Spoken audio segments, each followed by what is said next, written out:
বাংলাদেশের ঘরে ঘরে গ্যাস দিতে হবে, বিদ্যুৎ দিতে হবে, তাহলে তারেক রহমান যদি না দিতে পারে উনি ক্ষমতায় থাকতে পারবেন না। আমি ছোট্ট একটা স্মৃতি বলবো। 2013 সাল বেগম খালেদা জিয়া ঠিক এই জায়গায় বক্তব্য দেওয়ার জন্য এসেছিলেন। আমিও এইখানে এসেছিলাম, আপনাদের কাতারে ছিলাম। এখানে দেখি চেয়ার নিয়ে মারামারি শুরু করে দিয়েছিল তৎকালীন ছাত্রদল যুবদল। ওই সময় বুঝেছিলাম এরা হাসিনাকে ফালাইতে পারবে না। তখন আমরা ইনশাআল্লাহ পুরো বাংলাদেশে গুছানোর কাজ আরম্ভ করি। 17 বছর লেগেছে। সকল দল মিলে ফ্যাসিবাদী সরকারকে বাংলাদেশ থেকে বিতরণ করেছে। এখন আমরা শুনতে পাচ্ছি বাংলাদেশে নাকি আপা টুপ করে ঢুকে পড়বে। আমরা বাইচা থাকতে আপা আসতে পারবো? বাংলাদেশে যারা তরুণ প্রজন্ম রয়েছে, আপনারা সবাই ঐক্যবদ্ধ হন, বাসায় বাসায় যান।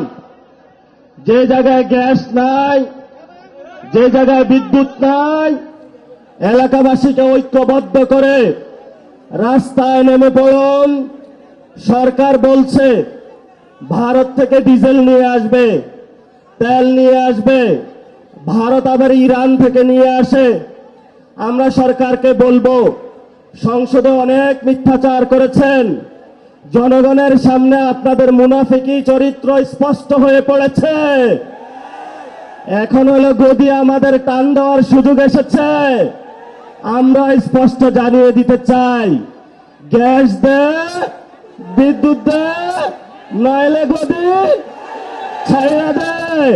তারেক রহমান গদি ছাইড়া দেন। যদি গদি টিকাইতে হয় বাংলাদেশে সংস্কার বাস্তবায়ন করতে হবে। বাংলাদেশে জ্বালানি সংকটের সমস্যার সমাধান করতে হবে। বাংলাদেশে ভারতের বিরুদ্ধে, অগ্রাসনের বিরুদ্ধে দাঁড়িয়ে চোখে চোখ রেখে বলতে হবে, মোদি তুমি যেমন প্রধানমন্ত্রী, আমরা বাংলাদেশের তারেক রহমান প্রধানমন্ত্রী। বাংলাদেশের আজাদী নিয়ে কোনো ছিনিমিনি খেলা চলবে না। বাংলা কিউআর, যেখানে নগদ পেমেন্ট সেখানে। সারা দেশে 10 লাখেরও বেশি মার্চেন্টে নগদে পেমেন্ট করুন খুব সহজে। শেষ কথা বলবো, এখানে শহীদ ওসমান হাদির হাজার হাজার উত্তরসূরি দাঁড়িয়ে আছে। শহীদ ওসমান হাদি ভাইয়ের হত্যাকাণ্ডের বিচার হওয়া পর্যন্ত আমরা কি মাঠ ছাড়ব? শহীদ ওসমান হাদি ভাইয়ের উত্তরসূরিরা কি ঘুমিয়ে আছে? আজাদির লড়াই চলবে। সে লড়াই ঐক্যবদ্ধ হন। অতি সত্বর আমাদের বাংলাদেশে ঢাকা উত্তর সিটি কর্পোরেশন, ঢাকা দক্ষিণ সিটি কর্পোরেশনে মেয়র ঘোষণা হবে। অলরেডি ঘোষণা হয়েছে।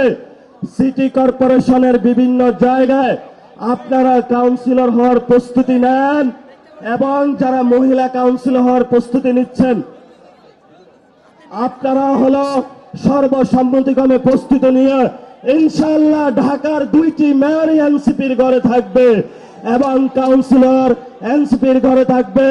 সবাই সুন্দরভাবে এখান থেকে যাব। কেউ যদি প্রোগ্রামের আশেপাশে ডিস্টার্ব দেওয়ার চেষ্টা করে তাদেরকে পুলিশের হাতে তুলে দেব ইনশাআল্লাহ।